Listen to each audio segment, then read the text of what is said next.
Most boat owners never really learn the boat they already own, not because the features are secret, but because nobody points them out until something goes wrong. The frustrating part is that many of the fixes you end up paying for were preventable with systems already built into the boat. Quiet little design choices that reduce damage, stop breakdowns early, or make stressful moments feel manageable. In this countdown, we're walking through 11 hidden boat features and pro-level habits that experienced owners use without thinking. Miss them, and you'll burn time and money. Notice them, and your boat starts feeling a lot more forgiving.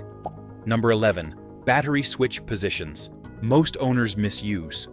The first time a boat randomly won't start, most people blame the battery. The second time, they blame the alternator. By the third time, they're convinced the boat has a ghost living in the wiring.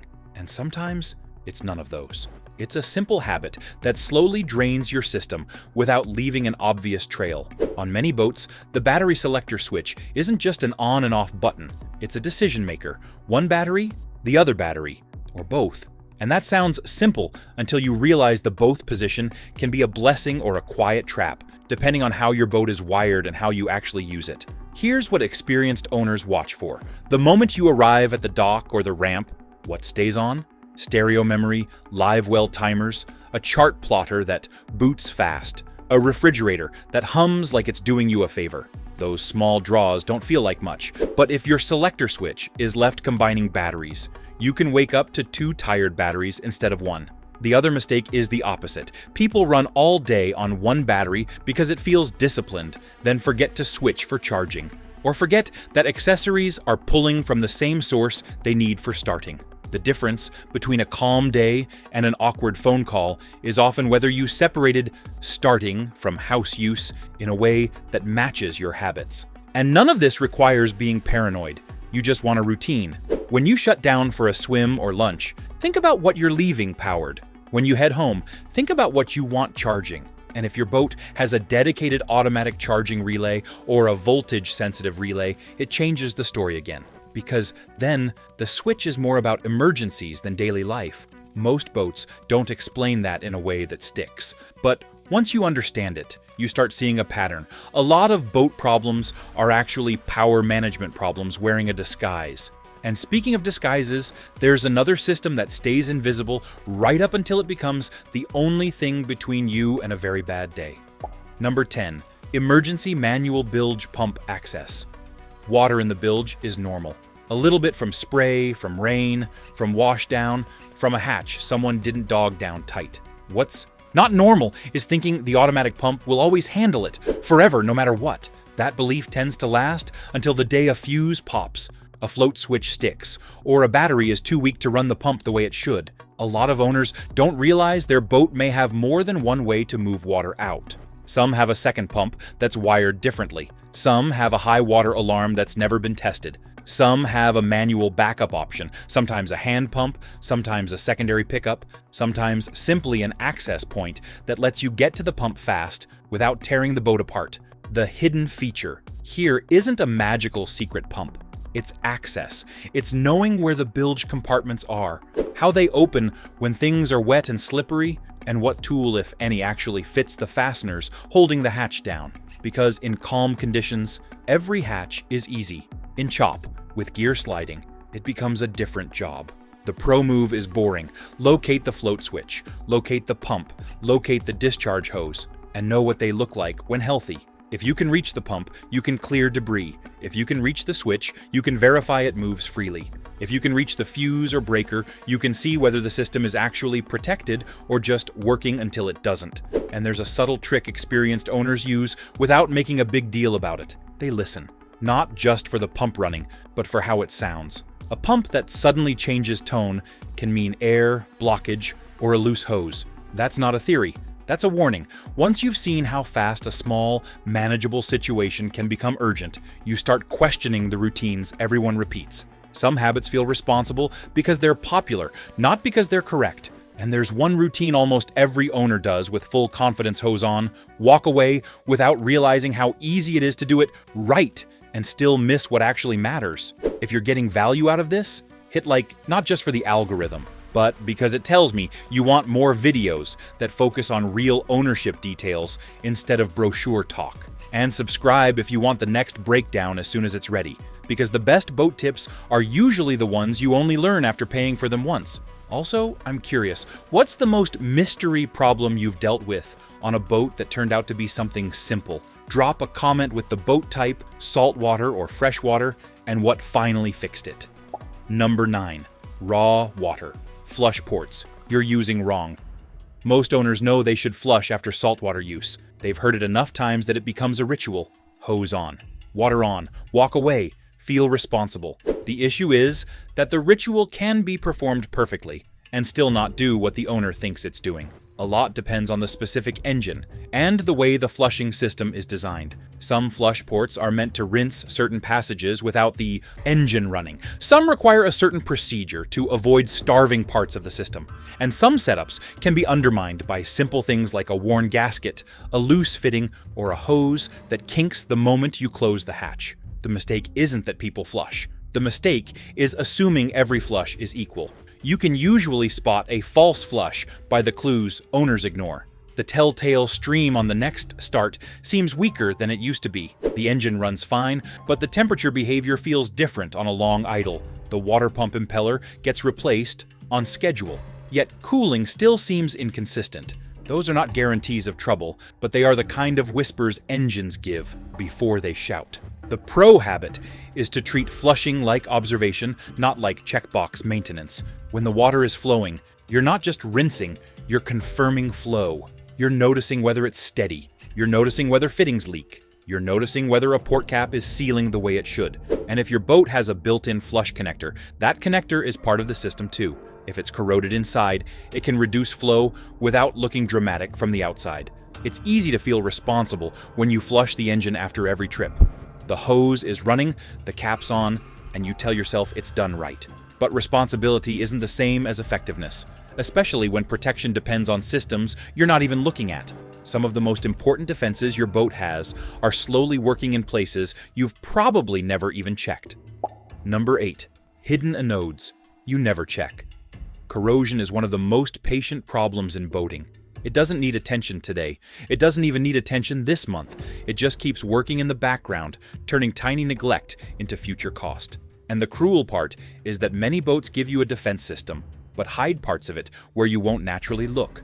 Most owners know about the obvious sacrificial anodes on an outboard lower unit. They might even replace them when they look ugly. But depending on the setup, there can be additional anodes on brackets, inside certain cooling passages, on trim tabs, on transom hardware, and in places that only show themselves when you tilt, crawl, or remove a cover. The hidden feature here is not the anode itself, it's the idea that your corrosion protection is distributed. A boat can look clean and still be losing a battle in a spot nobody sees. That's why experienced owners don't judge by shine, they judge by patterns. Is corrosion concentrated around certain metals? Are there green or white deposits at connectors? Are fasteners turning furry in places that stay damp? Those patterns hint at what your anodes are doing and what they're failing to do. A smart inspection doesn't require obsession, it requires consistency. When you're already checking oil or cleaning, take a minute to look at the sacrificial parts. If an anode is painted over, it might not be doing much. If it's missing, something else is becoming the sacrificial part. If it's disappearing unusually fast, it may be telling you about a stray current issue, a grounding issue, or a marina environment that's more aggressive than you realized. And if you've ever wondered why two identical boats age differently in the same water, this is where the mystery often starts. Corrosion protection is a quiet system. It doesn't announce itself. But once you begin to see it, you start noticing the next quiet system. One that makes upgrades and repairs either effortless or an all-day nightmare. Number 7. Built-in rigging. Chases for future electronics. Every boat owner eventually wants to add something. A new depth transducer, a second display, a different antenna, a stereo upgrade, lighting, a trolling motor. It starts small, then suddenly you're holding a coil of cable and realizing there is no obvious path from where you are to where you need to be. Here's the thing. Many boats quietly include pathways for rigging conduits, tubes, chases, access runs, specifically so you don't have to drill random holes or run wires where they can chafe. But because those pathways aren't features in the showroom sense, owners often don't discover them until after they've already done something messy. The trick is learning where the boat wants wires to go. Often the chase runs from the console to the stern. Sometimes it's under the gunnel. Sometimes it's behind a removable panel that looks decorative until you tug it and realize it's a door. And sometimes it's an intentionally empty channel with a pull string already inside, waiting like a gift you didn't know you owned. Experienced owners treat rigging like water management. Roots matter. If you run a cable where it rubs, it will eventually fail. If you run it where it traps water, it will corrode faster. If you run it where you can't inspect it later, you create a future problem you won't enjoy solving. There's a subtle bonus to using the built-in chase. It keeps your boat looking like a boat, not like a project. Clean rigging is not just aesthetic. It prevents accidental snags, reduces troubleshooting time, and makes future owners trust your work. If you've ever seen a console stuffed with mystery wires and electrical tape, you know how quickly confidence disappears when the rigging looks improvised, which leads into a feature people love to brag about, without understanding the fine print. The kind of fine print that matters the first time the weather changes. Number 6. Self-bailing cockpit reality check. Self-bailing is one of those phrases that sounds like a promise. Like the boat will handle water, no questions asked, no effort required. And it can, in the same way a good roof handles rain, until the gutters clog and a downspout gets blocked. A self-bailing cockpit depends on physics. Water drains through scuppers and exits overboard, but that only works properly when the boat is sitting at the right attitude, and the drains are clear. Load changes that attitude. Fuel, coolers, passengers, gear piled aft, waterlogged foam, even a full live well. Suddenly, the drains that used to sit above the waterline are flirting with it, and now your self-bailing cockpit is working under different rules. This is where experienced owners quietly behave differently. They notice how the boat sits at rest. They know what happens when everyone moves to one side. They keep scupper openings clear. They pay attention to soft flapper valves that can stick. And they don't assume water on deck is harmless just because it's supposed to drain. The hidden feature in many boats is that the drainage paths are shaped like a system, not like random holes. There are channels, gutters, slopes, and collection points designed to shepherd water. But these designs can be defeated by the very things owners bring on board: mats, coolers, loose gear, aftermarket flooring, or even a plug left in a place it shouldn't be. You see a few puddles and think, the scuppers will take care of it. Until they don't. That moment, when water starts moving the wrong way, when a deck designed to drain suddenly starts collecting. And speaking of control, what happens when your throttle moves, but your boat doesn't? Number 5. Emergency neutral override for the engine. The moment a control system acts strange, people get emotional fast, because it feels like you've lost authority over the boat. The throttle is fine 1 second, and the next, you're stuck where you are, unable to shift cleanly, unable to move the way you intended. That's when panic stories start. The transmission is gone. The lower unit exploded. The whole engine is done. Sometimes, the truth is simpler and more annoying. A battery that's too weak to power the control logic cleanly. A safety lanyard that's not seated exactly right. A sticky linkage. A control box that's out of adjustment. Or an electronic control system that is protecting itself because it's seeing something it doesn't like. On many setups, there is a way to disengage or override the shift mechanism to get the boat into a safe state for handling at the dock or for troubleshooting. The details vary wildly by manufacturer and rigging style, which is why experienced owners do one boring thing that newer owners skip. They learn where that override is before they need it. This isn't about hacking your boat or forcing it to do something unsafe. It's about understanding that many boats include a manual path for situations where power, sensors, or controls aren't cooperating. And knowing it exists changes how you react. Instead of turning a small issue into a frantic day, you can often turn it into a controlled moment.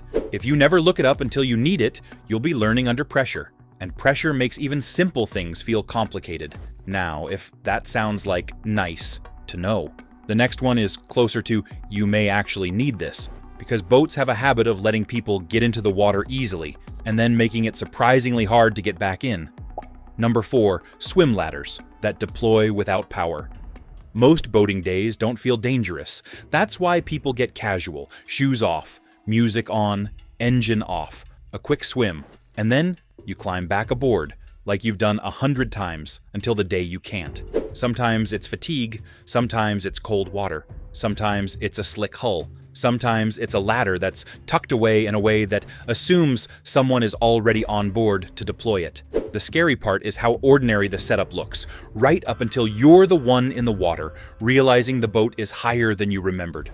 Many boats have boarding ladders, designed to be deployed from the waterside, but owners don't always notice the release, the strap, the latch, or the way the ladder is meant to swing down. Some ladders are integrated into the swim platform, some are hidden under hatches, some are on the transom with a simple pull-down section that you can reach if you know where to feel. The pro habit is simple and not dramatic. Confirm you can deploy your ladder from the water. Not in theory, not it should. Actually, because if you can't, that's not just inconvenience. It's a real safety gap that can turn ugly depending on conditions. It's also why experienced boaters think about reboarding when they choose accessories. A beautiful platform is great, but if it's slick and ladder access is awkward, beauty becomes a problem. The hidden feature isn't always the ladder itself. Sometimes it's the handhold placed where you can grab it with one arm. Sometimes it's the step molded into a bracket. Sometimes it's the little strap nobody notices until someone points it out.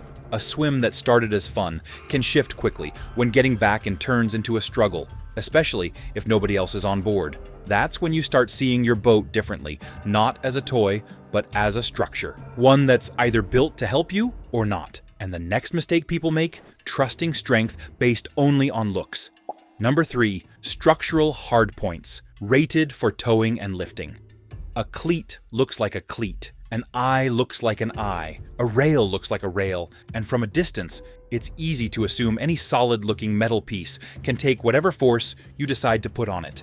Boats punish that assumption. The difference between a load-rated hardpoint and a convenient handhold is often invisible until something rips out. Some fittings are backed properly with plates and hardware meant for serious strain. Others are mounted for light-duty steadying yourself, tying a fender, holding a canvas, keeping a hatch aligned. If you ask the wrong fitting to handle towing loads, lifting loads, or dynamic strain from waves, it may hold until it doesn't. And when it goes, it tends to go suddenly. Experienced owners learn the boat's true hardpoints.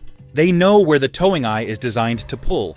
They know where the trailer winch strap should attach. They know which cleats are backed and which ones are more cosmetic. They treat rails with respect, especially in rough water. This is one of those areas where the boat's manual and the manufacturer's design choices matter more than internet confidence. The strongest looking point isn't always the strongest point. Sometimes the correct point is lower, less visible, and intentionally reinforced. If you want a quick sign of quality, look at backing plates and access. A builder who expects hardware to take load usually makes it inspectable.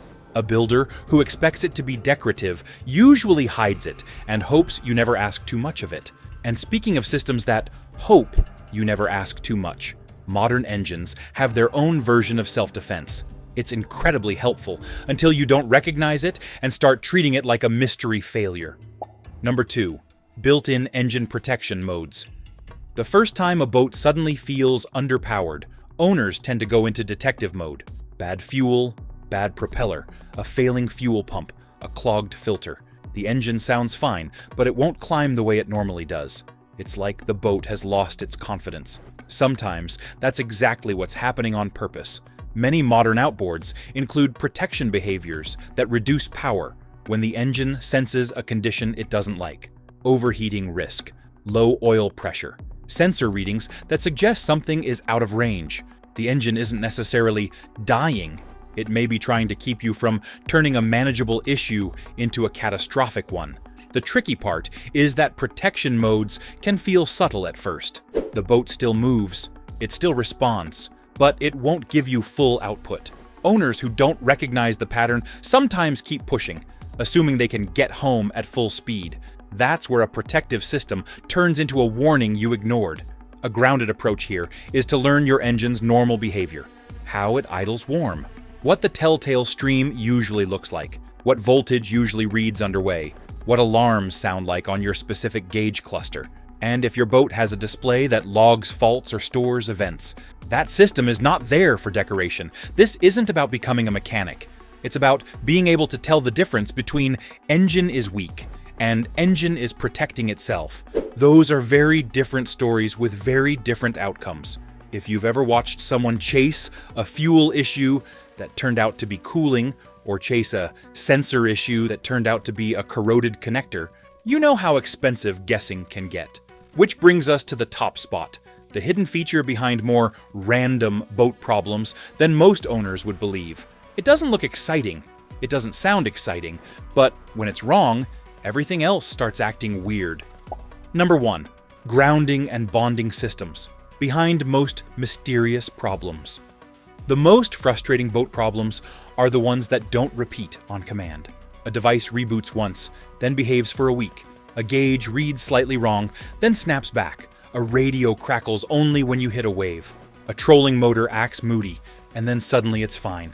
Those are the problems that make people replace good parts because they feel like they have to do something. In many cases, the real issue is not the device that's complaining.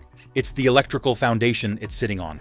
Boats rely on grounding and bonding systems to keep electrical behavior stable and corrosion under control. That means clean connections, solid returns, and proper paths that aren't forced to improvise through damp, corroded metal.